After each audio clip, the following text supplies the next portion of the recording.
আজকে আমার বাতানা ওই সচিবের অবস্থা খারাপ। হ্যাঁ আপা বসেন, আপনার জন্য আমি কি করতে পারি?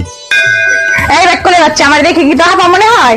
হ্যাঁ সরি আন্টি, আমার ভুল হয়েছে। এখন বলেন কি জন্য আসছেন? আমি এই সেই জায়গায় হেলিকপ্টার চালানো শিখবার জন্য। আরে চাচি, আপনি তো ভুল জায়গায় আসছেন, এটা তো সচিব বলার। ও বাবা, এবার তাহলে তুমি বুঝছো? তাহলে নাও, এবার ধরো আমার বয়স্ক ভাতাটা করো তো দেখি।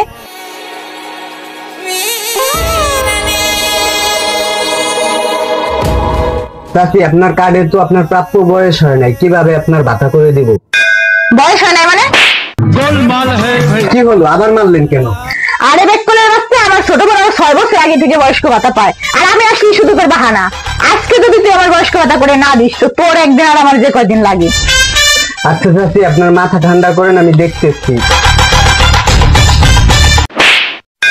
তুই আমাকে কয় সপ্তাহ ধরে দেখতেছিস, এখনো তোর আমাকে দেখা হয় নাই? আমি আগেই বুঝছিলাম তোর নজর খারাপ। উফ, কি একটা ঝামেলায় পড়লাম রে বাবা, কিছু বুঝে ওঠার আগেই থাপ্পড়।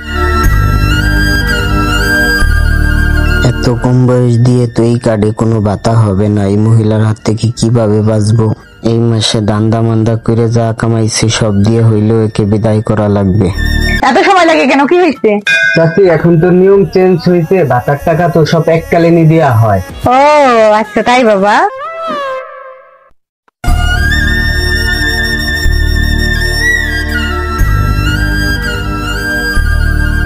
নিন এই চেক বইটা নিন, ব্যাংক থেকে টাকা উঠিয়ে নিন। এখন আবার কি করলাম, মারলেন কেন? বাম হাতে চেক বই দিলি কেন? বিয়াদব ছেলে, মুরব্বীদের একটু মান্য গণ্য করতে জানে না। এমন চাকরির মাইরে বাপ। থাপ করে 2-4টা না মারলে আর আজকে আমার টাকা উঠতো না। खत्म, बाय बाय, टाटा, गुड बाय, गया।